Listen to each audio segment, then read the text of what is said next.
और right guys, तो आ गए हम अपने कंप्यूटर स्क्रीन पे। तो आपको दिख रहा होगा जैसा कि हमें कैसा पैटर्न प्रिंट करना है। ठीक है, तो सबसे पहले हमें कुछ स्टेप्स फॉलो करने पड़ते हैं ये प्रिंट पैटर्न को, स्टेप के पैटर्न्स को प्रिंट करवाने के लिए। अगर ये स्टेप्स आप सीख जाते हैं तो आई एम श्योर कि आप किसी भी तरह के पैटर्न को प्रिंट कर सकते हैं बहुत ही ईजिली।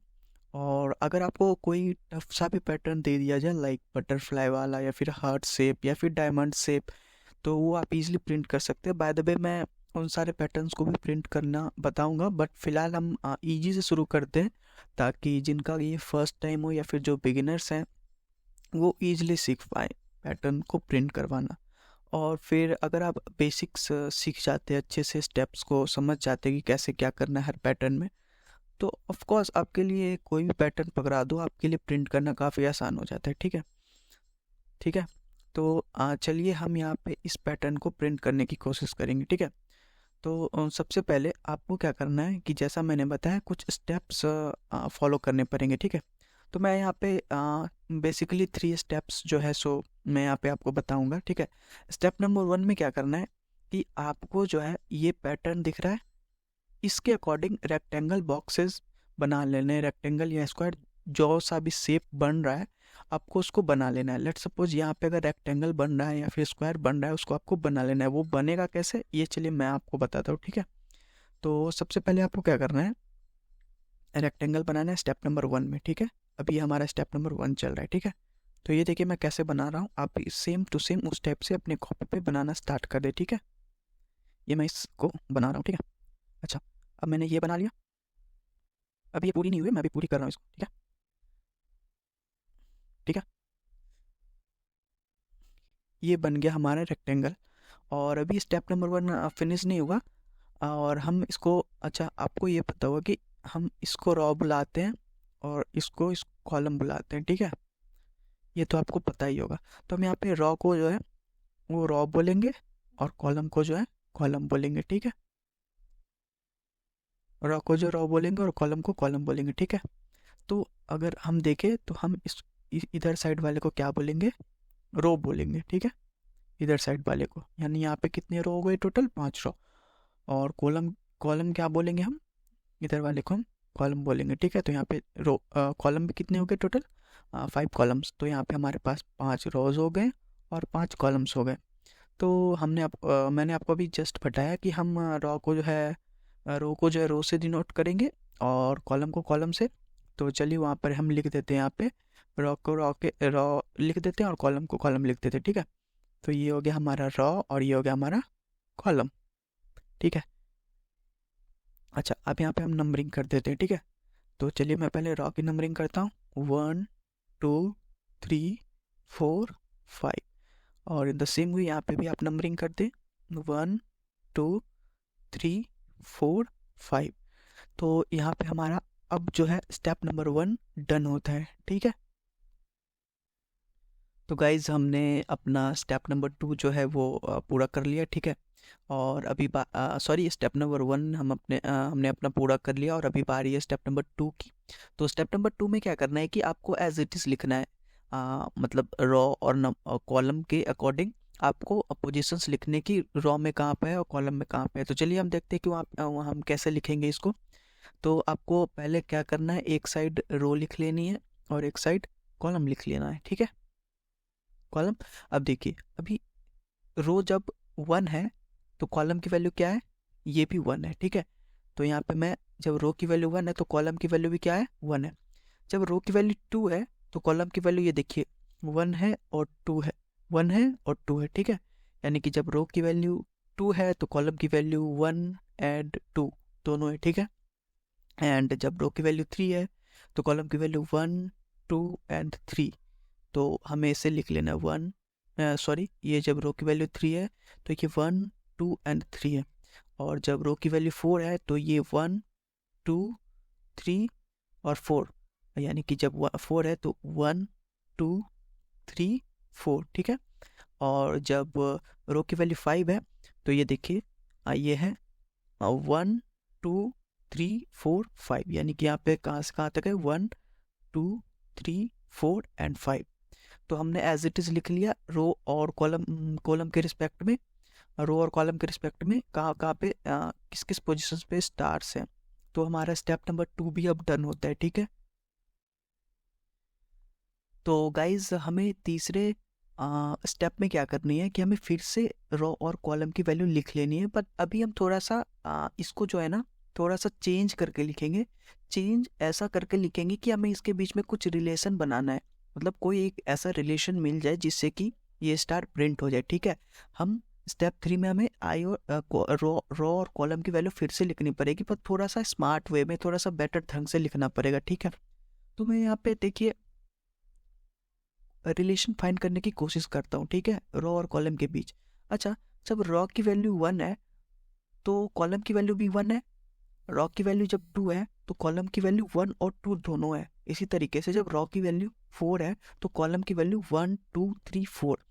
यानी मैं ये देखे, जब रो की वैल्यू 1 है, ये मैं तीसरे स्टेप की बात कर रहा हूँ, जब रो की वैल्यू 1 है तो कॉलम की वैल्यू क्या है, 1 है, ठीक है। जब रो की वैल्यू 2 है तो कॉलम की वैल्यू 1 और 2 है। जब रो की वैल्यू 3 है तो 1 2 एंड 3 है। एंड जब रो की वैल्यू 4 है तो 1 2 3 एंड 4 है, ठीक है। और जो रो की वैल्यू 5 है, कॉलम की वैल्यू क्या है, 1 2 3 4 एंड 5। अच्छा, यहाँ पे आप देखिए तो क्या रिलेशन आपको कुछ नजर आया, गौर से देखिए, क्या रिलेशन कुछ नजर आया। 1 तो सारे में कॉमन है, मतलब 1 से लेके 5 तक कॉमन है, और एंड क्या है, जो रो की वैल्यू है वही इसका एंडिंग पॉइंट है, ठीक है। जो रो की वैल्यू है वही इसका एंडिंग पॉइंट है, ये देखिए ध्यान से, जो रो की वैल्यू है वही इसकी एंडिंग पॉइंट है, ठीक है। ये 4 है तो इसका एंडिंग पॉइंट 4 है, ये 5 है तो इसका एंडिंग पॉइंट 5 है।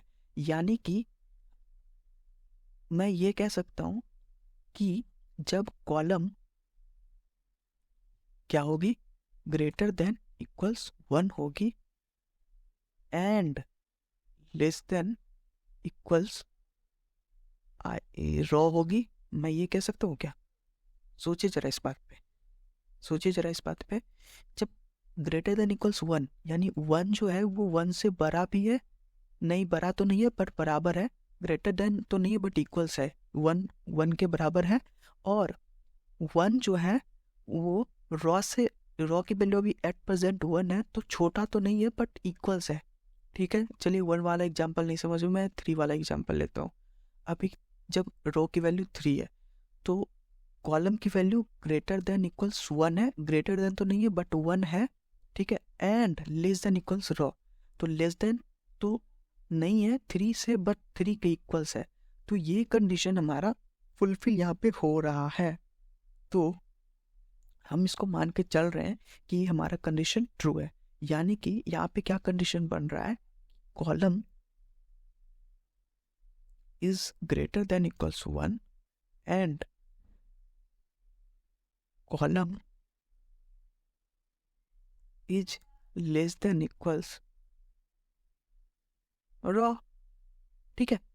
अगर ये ट्रू हो जाती है तो फिर हमारा चल जाएगा, मतलब स्टार प्रिंट हो जाएगा वहाँ पे, ठीक है। तो गाइज हम आ चुके हैं अपनी IDE पे, मैं यहाँ पे डेप C++ यूज़ कर रहा हूँ, ठीक है। तो हमने जो भी समझा था उसको हम कोड में अपना कोडिंग कर दें उसकी, ताकि हमारा स्टार पैटर्न जो है वो प्रिंट हो पाए, ठीक है। तो मैं यहाँ पे हेडर फाइल्स को इंक्लूड कर लेता हूँ, ठीक है। मैं यहाँ पे जल्दी से हेडर्स फाइल को इंक्लूड कर लूँगा, क्योंकि मैं सी में प्रोग्रामिंग कर रहा हूँ, तो सॉरी माय मिस्टेक, यहाँ पे छोटा सा मिस्टेक हो गया। तो मैं यहाँ पे stdio.h को इंक्लूड करूँगा, ठीक है। और मैं एक मेन फंक्शन बना लेता हूँ जिसके अंदर की हम सारी अपनी कोडिंग करेंगे। अच्छा, हमने वहाँ पे 2 वेरिएबल्स लिए थे, रो और कॉलम, तो यहाँ पे भी हम रो और कॉलम को लेंगे, ठीक है। तो रो और कॉलम किस टाइप का होगा, इंटीजर टाइप का, मतलब इंट टाइप का, ठीक है। तो मैं यहाँ पे इंट एक रो ले लेता हूँ, ठीक है, एक कॉलम ले लेता हूँ, ठीक है। अच्छा, अब मुझे क्या करनी है, स्टार प्रिंट करवानी है। तो प्रिंट करवाने के लिए हमें यहाँ पे लूप्स की ज़रूरत पड़ेगी, ठीक है, 2 लूप्स, मतलब 2 फॉर लूप, ठीक है। तो मैं यहाँ पे रॉ की वैल्यू को 1 से इनिशियलाइज करता हूँ और आप यहाँ पे मैं आपको दिखाऊं तो रो की वैल्यू क्या है, कितने रोज है हमारे, 5 रोज है, 1 2 3 4 5। तो हमें रो कितने लेने हैं, 5। और कॉलम कितने हमारे, 1 2 3 4 5। तो हमें कॉलम्स भी कितने लेने हैं, 5 कॉलम्स। यानी हमारे पास टोटल 5 रो होंगे और 5 कॉलम्स भी होंगे। तो रो जो है वो 1 से स्टार्ट होगी और कहाँ तक चलेगी, 5 तक। और रो की वैल्यू को मैं प्लस कर देता हूँ, ठीक है। इन द सेम वे हम कॉलम हमारे पास कितने बार है, 5 बार। तो हम कॉलम्स की वैल्यू को भी 5 बार चलाएंगे, ठीक है। तो मैं यहाँ पे सॉरी कॉलम को 1 से इनिशियलाइज करता हूँ, ठीक है। Column is less than equals 5 और कॉलम को मैं इंक्रीमेंट कर देता हूँ, ठीक है। अच्छा, अब हमने जो कंडीशन लिखा है वो जब ट्रू हो तभी स्टार प्रिंट हो। हम ये चाहते हैं ना, तो कंडीशन चेक करने के लिए हम क्या लगा सकते हैं, इफ एल्स। जी, इफ एल्स लगाएंगे हम यहाँ पे, इफ एल्स लगाएंगे।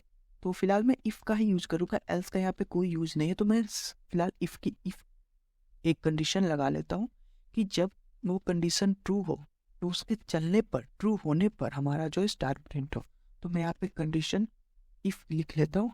और हमारा कंडीशन क्या था, मैं आपको दिखाता हूँ। हमारा कंडीशन ये था कि जब कॉलम की वैल्यू ग्रेटर देन इक्वल्स 1 हो एंड कॉलम की value less than equals raw हो, तब हमारा प्रिंट हो, ठीक है। तो यहाँ पे हम वही करेंगे, यहाँ पे कंडीशन लिख लेंगे कि जब कॉलम की वैल्यू ग्रेटर देन इक्वल्स 1 हो, सॉरी मेरा यहाँ पे गलती हो रहा है थोड़ा सा, ठीक है। एंड कॉलम की value greater than equals, sorry less than equals raw हो जाए, तो फिर क्या कर दो, स्टार प्रिंट कर दो, ठीक है। अच्छा, एक बार स्टार प्रिंट होने के बाद हमें क्या करना है, ये देखिए। एक बार जब स्टार प्रिंट हो जाए एक रो में, तो फिर हमें नेक्स्ट रो पे आ जाना है। यानी कि हमें लाइन जो है चेंज कर लेनी है, ठीक है। तो लाइन चेंज करने के लिए हमें क्या करना पड़ेगा, \n, बिल्कुल सही। तो जब एक बार, यानी कि यहाँ पे एक बार प्रिंट होने के बाद हमें लाइन चेंज कर लेनी है, तो हम यहाँ पे इनर फॉर लूप के बाहर एक \n लगा देंगे, ठीक है, जिससे कि हमारा नेक्स्ट लाइन पे वो चला जाए। अब हम इसे सेव करते हैं और कंपाइल करके रन करने की कोशिश करते हैं और देखते हैं कि हमारा पैटर्न जैसा हम चाह रहे थे वैसा प्रिंट हुआ है या नहीं हुआ, ठीक है। तो ये कंपाइल हो चुका है सक्सेसफुली। अब हम इसे रन करते हैं, ठीक है। तो ये देखिए आप कि हम जैसा पैटर्न चाह रहे थे वैसा पैटर्न प्रिंट हो गया है। पहले रो में 1 है, फिर 2 है, फिर 3 है, फिर 4 है, फिर 5 है। हम ऐसा ही पैटर्न चाह रहे थे, पहले रो में 1 है, फिर 2 है, फिर 3 है, फिर 4 है, फिर 5 है, ठीक है गाइस। तो हमने सक्सेसफुली प्रिंट करवा लिया पैटर्न जैसा हम चाह रहे थे, ठीक है। तो ये तो मैंने करवाया हार्ड कोडेड, मतलब मैंने 5 रो और 5 कॉलम्स ही लिए। अब आपके लिए टास्क ये है कि आप यूजर से पूछें कि वो कितने नंबर ऑफ रोज देना चाहता है और कितने नंबर ऑफ कॉलम्स देना चाहता है, और उसके अकॉर्डिंग आप जो है सो स्टार पैटर्न प्रिंट करवाएं, ठीक है। तो मिलता हूँ मैं आपको नेक्स्ट वीडियो में। तब तक के लिए मैंने जो आपको होमवर्क दिया है वो आप बिल्कुल ध्यान से और इसको मैंडेटरी बेसिस पे करें, बिल्कुल करें, ताकि आपके कॉन्सेप्ट्स और भी क्लियर हो। मैंने कहा कि यूजर से आप इनपुट लें कि वो कितने नंबर ऑफ रोज और कितने नंबर ऑफ कॉलम्स के लिए प्रिंट करवाना चाहता है, ठीक है। ओके गाइस, मिलते हैं नेक्स्ट वीडियो में।